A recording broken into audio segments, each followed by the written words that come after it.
to move it upward downward so that it removes the tiny bits of food stuck between the teeth. The gum line should also brush with gentle stroke.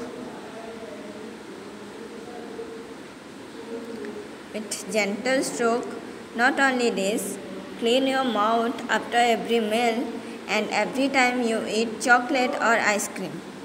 તો doctor શું કહે છે?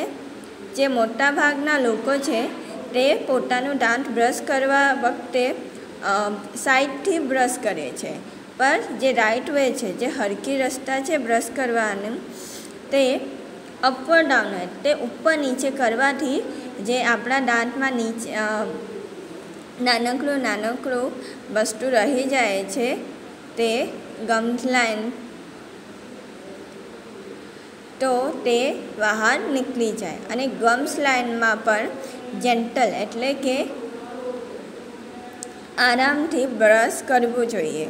Not only this, આપણે not આ જ ફક્ત નથી, આ જ તો કરવાની જ છે, અને બીજા જ્યારે આપણે કંઈ પણ ચીજ ખાય છે ત્યારે પછી આપણને મોઢું ધોવું જોઈએ. તે પછી સોનિયાને કહે છે તમે ક્યારે પણ ચોકલેટ અને આઈસ્ક્રીમ ખાવી શકો છો. Would you tell me the reason doctor? તમે મને રીઝન કહી શકો છો doctor? Doctor Sharma: cleaning of mouth is the first requirement of the dental hygiene. If you don't clean your mouth, the tiny bits of food inside the stick surface of your teeth, in the space between your teeth, the germs feed in these food particles which eventually eat up part of teeth too. They destroy the enamel coating of the teeth, in the long run lead to cavity. Doctor શું કહે છે? તો માઉથને જો clean છે એ first requirement છે, એટલે કે પહેલી જરૂરત છે ડેન્ટલની સાફ સુથરા, એટલે દાંતના સાફ સુથરા માટે પહેલાં રિક્વાયરમેન્ટ છે કે તમે દાંતને સાફ કરવો જોઈએ. અને બીજા કે તમને ખબર નથી કે દાંત કેવી રીતે સાફ રખાય છે, તો જે ટાઇની બાઇટ્સ છે ફૂડના, એ દાંતની જે સરફેસ છે એમાં ચિપકાઈ જાય છે, અને જ્યારે એ બે દાંતની વચ્ચે રહી જાય છે ત્યારે તેમનાથી જર્મ્સ એ ફૂડ ખાવા માટે જાય છે, અને એ અડધો દાંત ખાઈ જાય છે, અને તે દાંતના જે એનેમલ છે એને ડિસ્ટ્રોય કરી નાખે છે, જે ટીથને કોટિંગ આપતો હોય છે. એન્ડ લોંગ રન આ ચાલવાથી એ કેવિટીનો રીઝન બને છે. એનેમલ, સોનિયા શું કહે છે? Animal coating, what is that? Animal coating શું છે? Doctor Sharma: for that you need to understand the construction of our teeth. Our teeth have 3 layers. The uppermost layer, white layer, is called enamel. It is the hardest and the strongest part of our body. The second layer is called dentin. It is slightly yellowish. The innermost layer is called dental pulp. In your molar there is a cavity which now no more to exist. Doctor Sharma શું કહે છે કે for that, એટલા માટે તમને દાંત કેવી રીતે બન્યું છે એ સમજવું જોઈએ. તો જોઈએ કે દાંતના 3 લેયર્સ છે. જે ઉપરનો હિસ્સો છે અપરમોસ્ટ વ્હાઇટ લેયર, એમને એનેમલ કહેવામાં આવે છે. એ હાર્ડેસ્ટ અને સ્ટ્રોંગેસ્ટ પાર્ટ છે બોડીમાં. અને જે સેકન્ડ લેયર છે એ ડેન્ટિન છે. એ સ્લાઇટલી યલોઇશ કલરના છે. અને જે ઇનરમોસ્ટ લેયર છે એમને ડેન્ટલ પલ્પ કહેવામાં આવે છે. ઇનર મોલર એટલે કે તમારે જો મોલરમાં એક કેવિટી છે કેવિટી હતો જે હમણાં નથી. Molar, what is it? હવે શું પૂછે છે? મોલર એટલે શું? Doctor Sharma, it is a kind of teeth. Look at the chart. There are two types of teeth. Deciduous teeth, also known as milk teeth, permanent teeth. Deciduous teeth are usually 20 in number. They shed only one by one after growth. Therefore, new permanent teeth come up. They are usually 32 in number. તો mister Sharma શું કહે છે? એ એક પ્રકારનો દાંત છે. ચાર્ટમાં જુઓ તો there are two types of teeth. બે ટાઈપનો ટીથ હોય છે. એક ડેસિડિયસ ટીથ, જેને આપણે મિલ્ક ટીથ પણ કહે છે, અને પરમાનન્ટ ટીથ.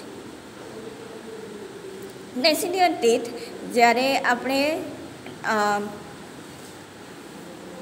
15 યર્સની 1 to 15 યર્સ વચ્ચે એ ડેસિડિયસ ટીથ જે છે એ બધા તૂટી જાય છે અને એના બદલામાં ન્યૂ ટીથ આવે છે. એમને પરમાનન્ટ ટીથ કહેવામાં આવે છે. અને જે ડેસિડિયસ ટીથ જે 1 to 15 યર્સમાં આવે છે ને, એ પરમાનન્ટ નથી હોતું. એ થોડાક દિવસમાં ચાલી જાય છે અને એમના જગ્યામાં પરમાનન્ટ ટીથ આવી જાય છે. અને જે પરમાનન્ટ ટીથ છે એ 32 નંબર્સમાં હોય છે અને જે ડેસિડિયસ ટીથ છે એ 20 નંબરનો 20 હોય છે. Sonia, yes, I have also 32 teeth but all are not same. તો સોનિયા શું કહે છે? મારી પાસે પણ 32 દાંત છે, પણ તે ઓલ એટલે કે તે બધા એક સરખું નથી. They are, Dr. Sharma, they are different in shape, size, function. There are 4 incisors, 2 canines, 4 premolars and 4 or 6 molars in the each jaw. તો ડૉક્ટર શર્મા શું કહે છે? યા એટલે કે હા, તે દરેક પ્રકારના આપણા મોઢામાં ટીથ છે, જેની શેપ, આકાર, પ્રકાર અને ફંક્શન જુદું જુદું હોય છે. 4 incisors છે, 2 canines છે, 4 premolars છે અને 4 or 6 molars છે દરેક જૉમાં, એટલે કે મોઢાના અંદર.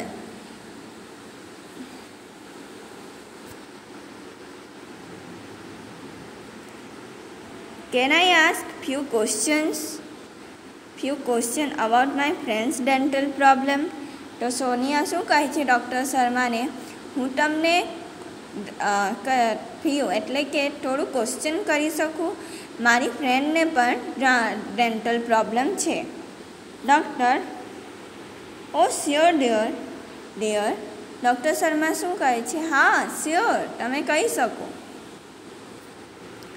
પૂજા, સોનિયા શું કહે છે? પૂજા, one of my classmates slipped up staircase. She become fractured teeth. What should she do? તો સોનિયા શું કહે છે? પૂજા, મારી ક્લાસમેટ છે, એ સીડીથી પડી ગઈ અને એમના દાંતમાં ફ્રેક્ચર આવી ગયા, અને હવે એને શું કરવું જોઈએ?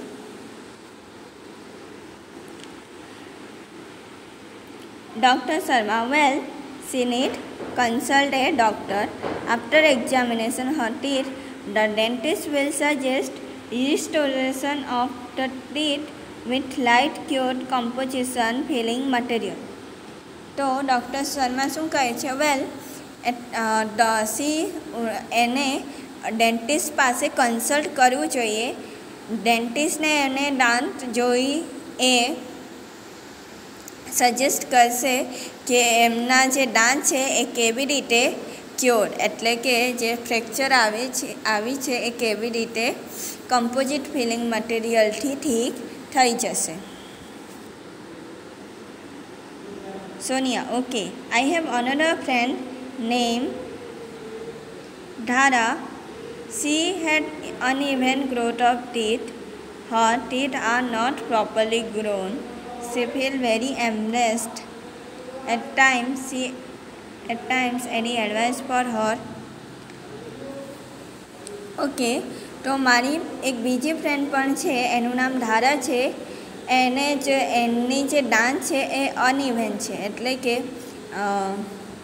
એ સરખી રીતથી, એટલે કે લાઈન જેવી રીતે હોય છે એને ડાન્સ એવા નથી.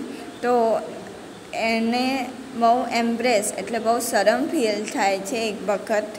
તો એની એડવાઇસ, એમના માટે કંઈ એડવાઇસ છે તમારી પાસે? તો ડૉક્ટર શર્મા કહે છે, no one should feel embarrassed about physical deformity.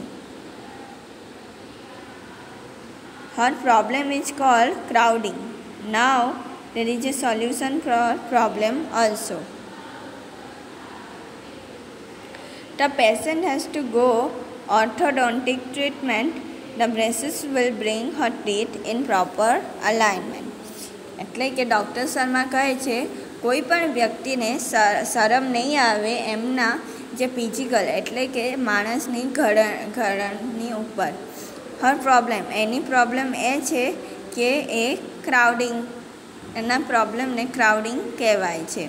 નાવ, એના પણ સોલ્યુશન છે. હવે પેશન્ટ એક ઓર્થોડોન્ટિક ટ્રીટમેન્ટની અંદર, જેના અંદર એને બ્રેસ એટલે સિલ્વરની બ્રેસ આવે છે એ પ્રોવાઈડ થાય છે દાંતની પ્રોપર અલાઇનમેન્ટ, પ્રોપર લાઇન લાવવા માટે. Sonia, should I ask her to see you? Sonia પૂછે છે, હું એને પૂછું કે એ તમને આવીને મળી જાય? Doctor Sharma, no, she will have to consult an ઓર્થોડોન્ટિસ્ટ.